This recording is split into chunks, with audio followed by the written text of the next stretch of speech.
مرحب يا هلال أهلا أهلا كيف الحال قد غبت وإليك خوش آمدید ناظرین محترم، آپ دیکھ رہے ہیں پروگرام بہار رمضان جو کہ رائل ٹی وی کی ایک خصوصی ٹرانسمیشن ہے۔ آج ہمارے ساتھ تشریف رکھتے ہیں انتہائی محترم شخصیت عالم نبیل فاضل جلیل حضرت علامہ مولانا مفتی سید زین العابدین شاہ صاحب زیدہ مجدہ۔ اور جیسے میں نے پہلے عرض کیا کہ اہم موضوعات پہ انشاءاللہ ہم آج بڑے خوبصورت ٹاپک پہ انشاءاللہ گفتگو کریں گے۔ مفتی صاحب آپ ماشاءاللہ آج کے پروگرام میں تشریف لائے، سب سے پہلے بہت شکریہ آپ کا۔ چونکہ روزے کے حوالے سے آج کا ہمارا ٹاپک ہے، اور روزہ چونکہ بڑی افضل عبادت ہے اور ایک باطنی عبادت ہے، لیکن اس کا مقصد کیا ہے، اس کی اہمیت کیا ہے؟ نحمدہ ونصلی ونسلم علی رسول الکریم، اما بعد فاعوذ باللہ من الشیطان الرجیم، بسم اللہ الرحمن الرحیم۔ سب سے پہلے تو درود پاک کی ایک فضیلت بیان کروں گا اپنی گفتگو کی ابتدا کے اندر۔ اس کو میں ضروری، لازم اور ملزوم سمجھتا ہوں۔ جی۔ ان عائشہ رضی اللہ تعالی عنہا کانت تخیط ثوبا فدخل علیہ النبی صلی اللہ تعالی علیہ وآلہ وسلم فدلت العبرۃ وطفی السراج فدخل علیہ النبی صلی اللہ تعالی علیہ وسلم فتبینت العبرۃ بشعاع نور وجہ۔ حضرت عائشہ صدیقہ رضی اللہ تعالی عنہ کپڑا سی رہی تھی تو اچانک ہاتھ سے سوئی زمین پر گر گئی۔ اب خالی سوئی نہیں گری، وطفی السراج، جو چراغ تھا وہ بھی گل ہو گیا، چراغ بند ہو گیا، اب اندھیرا چھا گیا، بڑی پریشانی ہے۔ ابھی پریشان ہوئی ہی تھی کہ فدخل علیہ النبی صلی اللہ تعالی علیہ وسلم، حضور علیہ الصلوۃ والسلام تشریف لے کر آ گئے۔ تو پھر کیا ہوا؟ فتبینت العبرۃ بشعاع نور وجہ، حضور کے مبارک چہرے کی چمک ایسی تھی کہ اس سے سارا کمرہ بھی روشن ہو گیا، اور خالی کمرہ روشن نہیں ہوا، یہاں تک کہ گمشدہ سوئی بھی مل گئی۔ حضرت عائشہ عرض کرنے لگی، قالت ادوا وجہ کا یا رسول اللہ، حضور آپ کا کتنا حسین اور روشن چہرہ ہے۔ حضور نے فرمایا، ویل لمن لم یرانی یوم القیامہ، عائشہ ہلاکت تو اس بندے کے لیے جو قیامت کے دن میرے چمکتے چہرے کو دیکھ نہیں سکے گا۔ حضرت عائشہ عرض کرنے لگی، حضور کون بدبخت ہے جو آپ کے چمکتے ہوئے چہرے کو نہیں دیکھ سکے گا؟ قال البخیل، فرمایا وہ بخیل آدمی ہے۔ قالت ومن البخیل، حضور کون بخیل؟ فرمایا الذی اذا سمع اسمی لم یصلی علیہ، فرمایا یہ وہ بخیل آدمی ہے جس کے سامنے میرا نام لیا جاتا ہے تو مجھ پر درود نہیں پڑتا۔ تو اس لیے حضور کی ذات و برکات کے اوپر کثرت کے ساتھ درود و سلام پڑھنا چاہیے۔ پڑھنے لگا درود میں جب سے حضور پر، ہر کام میرے واسطے آسان ہو گیا۔ تو جو آپ نے سوال کیا اب اس کی طرف چلتے ہیں۔ قرآن پاک کے اندر مالک کائنات نے ارشاد فرمایا، یا ایھا الذین آمنوا کتب علیکم الصیام کما کتب علی الذین من قبلکم لعلکم تتقون۔ فرمایا ایمان والو، ہم نے تم پر روزوں کو فرض قرار دے دیا، اور آگے فرمایا جیسے تم سے پہلے لوگوں پر فرض کیے گئے تھے۔ اعلیٰ حضرت کے والد گرامی مفتی نقی علی خان سعید کے تحت فرماتے ہیں کہ اللہ تعالیٰ نے یہ بطور دلاسا ارشاد فرمایا کہ پریشانی کی بات نہیں ہے، مشقت والی عبادت ضرور ہے لیکن تم سے پچھلوں پر بھی فرض کی گئی، تو یہ کوئی مشکل بات نہیں ہے۔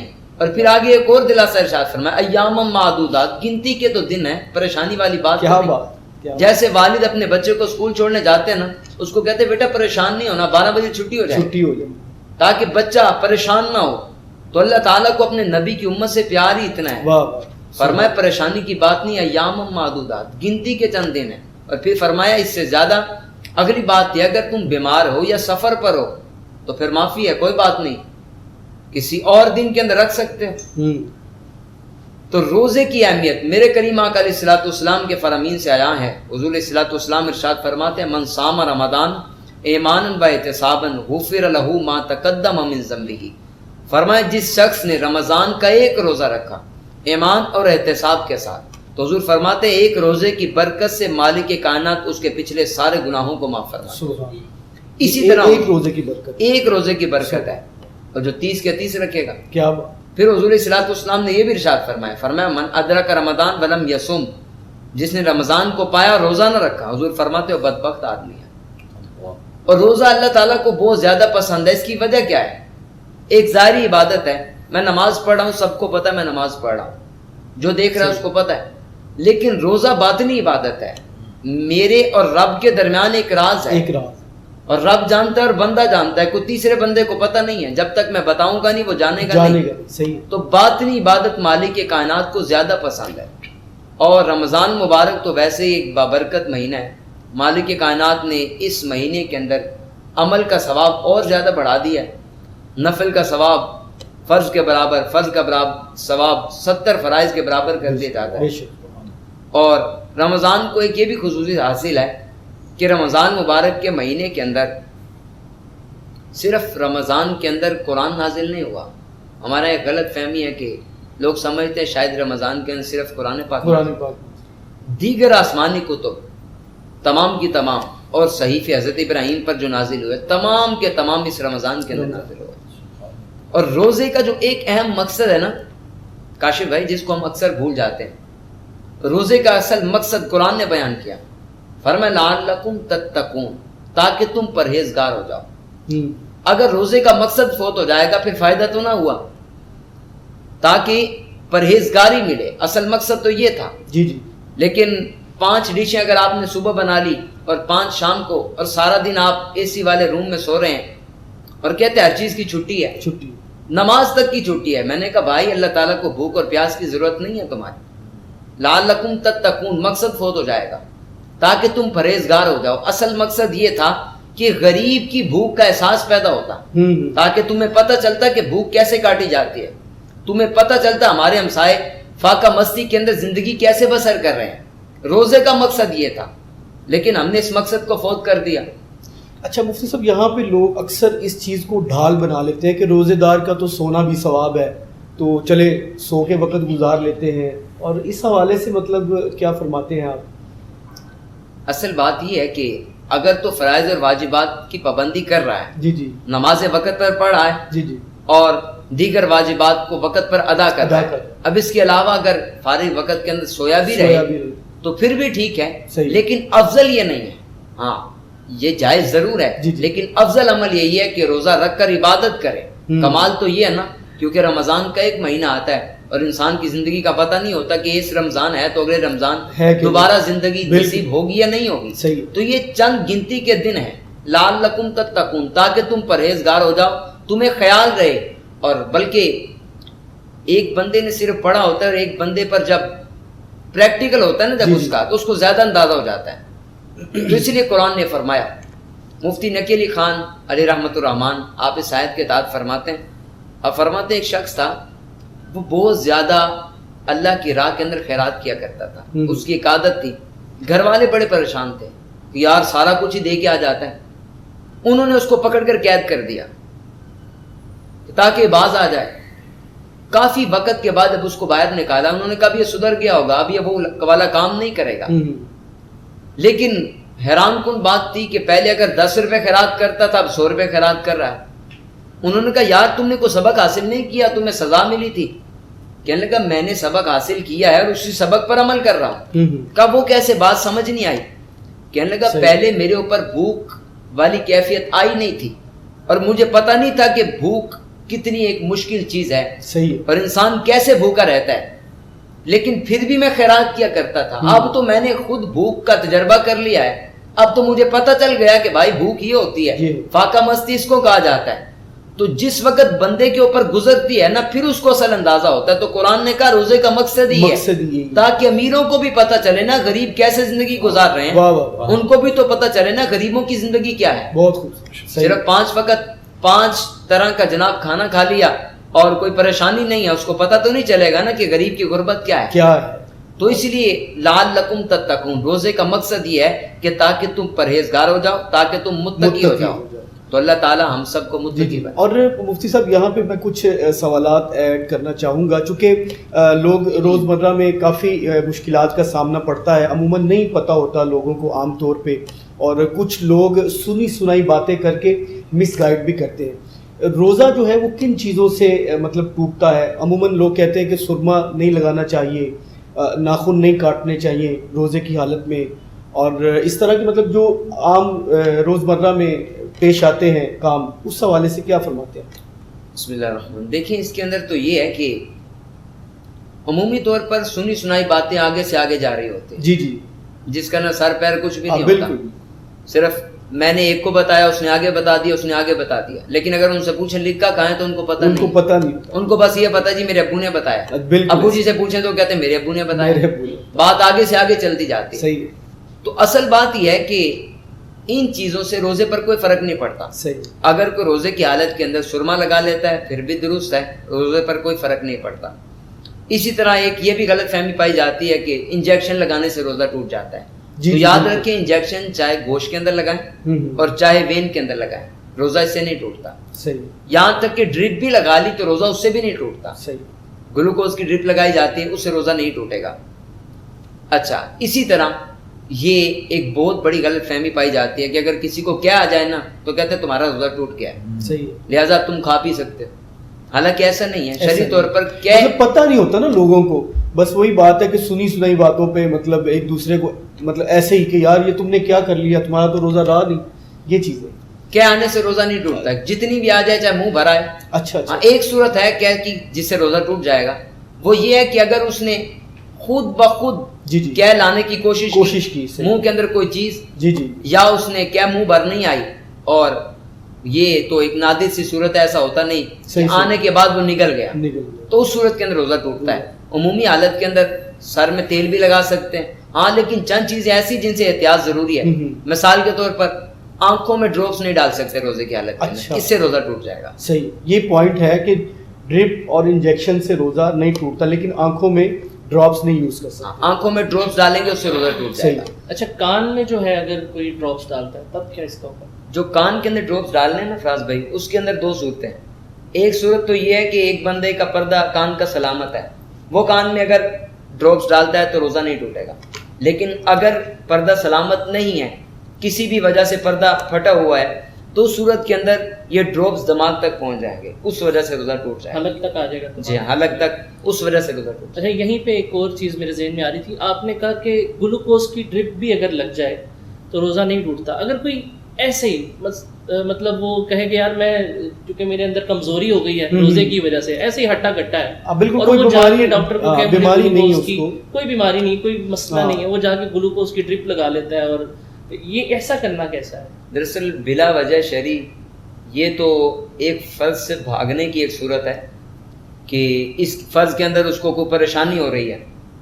دیکھیں, لا یکلف اللہ نفسا الا وسعہا, قرآن نے کہا ہے کہ اللہ تعالیٰ کسی جان کو اس کی طاقت سے زیادہ بوجھ نہیں اٹھانے کا کہتا, اور نہ ہی اس سے زیادہ اس کے اوپر بوجھ ڈالا جاتا ہے. اور اللہ تعالیٰ کے فرائض کو خوش دلی کے ساتھ ادا کرنا چاہیے. اگرچہ اس کو ممانعت کی حد تک کہا گیا ہے کہ ایسا نہیں کرنا چاہیے, لیکن پھر بھی اگر کوئی جان بوجھ کر بھی لگوا لیتا ہے, بلا وجہ بھی لگوا لیتا ہے, اس سے روزہ نہیں ٹوٹے گا. روحانیت چلی جائے گی. روحانیت تو ظاہری بات ہے, عبادت کے اندر وہ روحانیت نہیں رہے گی, وہ کیفیت نہیں رہے گی, اور اس کی وہ مقبولیت نہیں رہے گی. شاہ صاحب, اس کا مطلب ہے کہ کسی ماہر طبیب کی ریکمنڈیشن کے بغیر بھی یہ ڈرپ لگوائی جا سکتی ہے.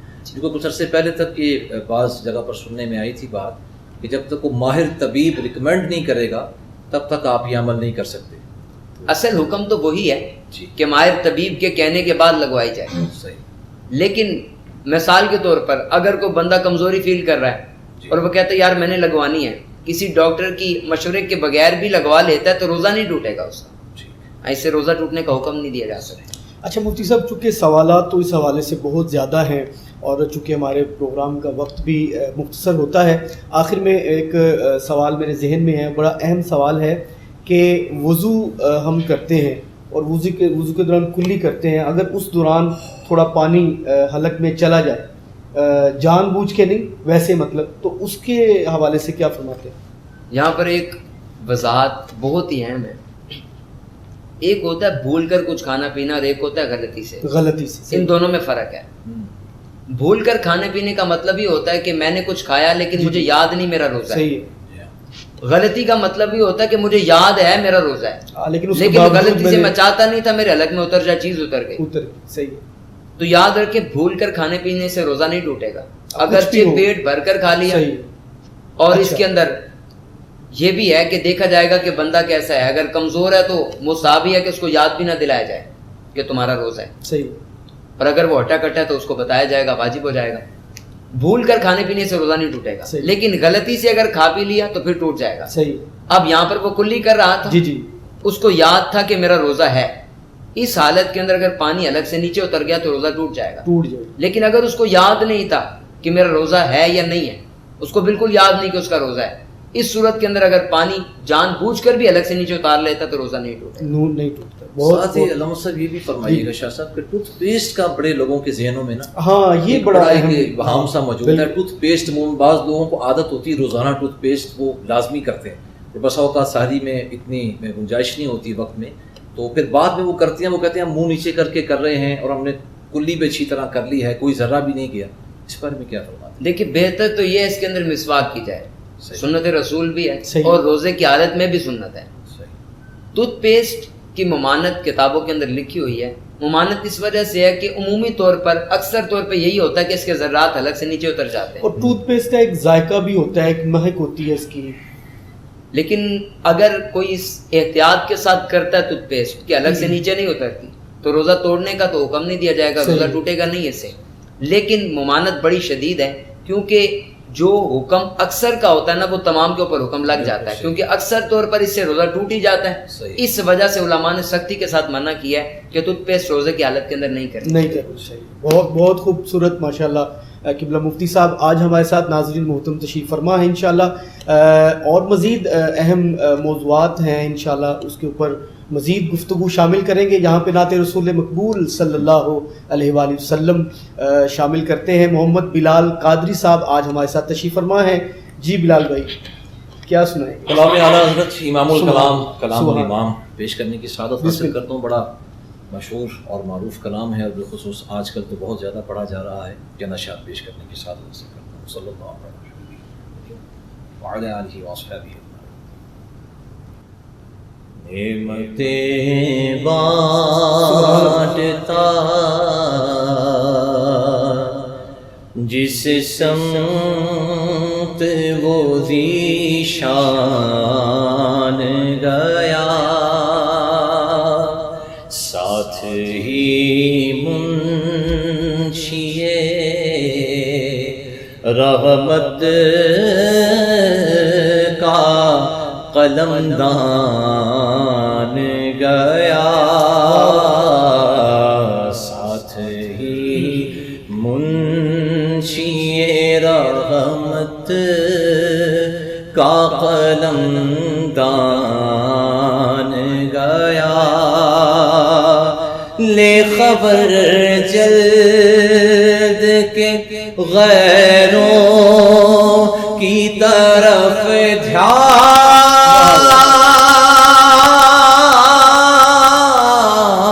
دھیان گیا,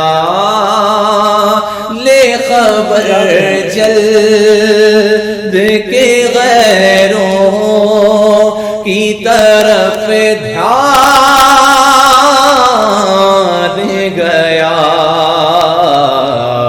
میرے آقا میرے مولا تیرے قربان گیا, میرے آقا میرے مولا تیرے قربان گیا. دل ہے وہ دل جو تیری یاد سے معمور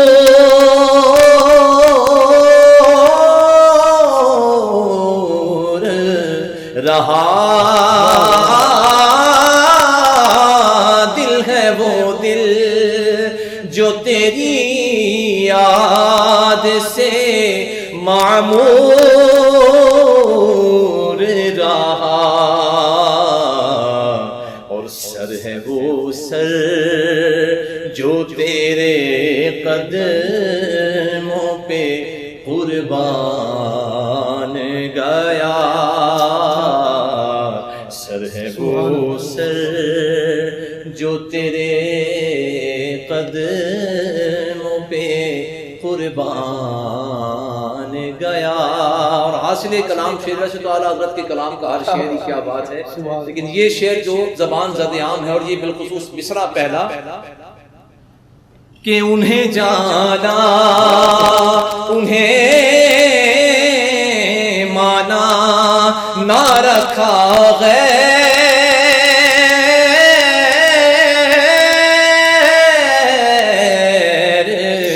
سے کام، انہیں جانا انہیں مانا نہ رکھا غیر سے کام، میرے تو آپ ہی سب کچھ ہے رحمت عالم، میں جی رہا ہوں زمانے میں آپ ہی کے لیے، انہیں جانا انہیں مانا نہ رکھا غیر سے کام، للہ الحمد میں دنیا سے مسلمان گیا، للہ الحمد میں دنیا سے مسلمان گیا، اور آج نے ان کی پناہ آج مدد مانگوں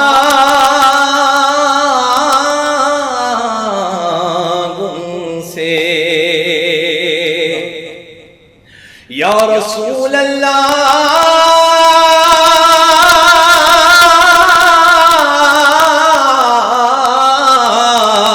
میرے آقا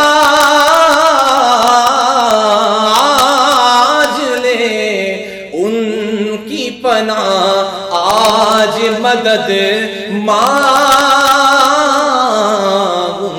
سے،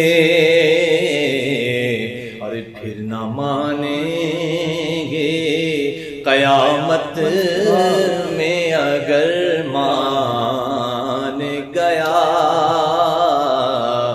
پھر نہ مانیں گے قیامت میں اگر مان گیا۔ اور مقطع میں اعلیٰ حضرت کیا لکھتے ہیں کہ جانو دل ہوش و خرد سب تو مدینے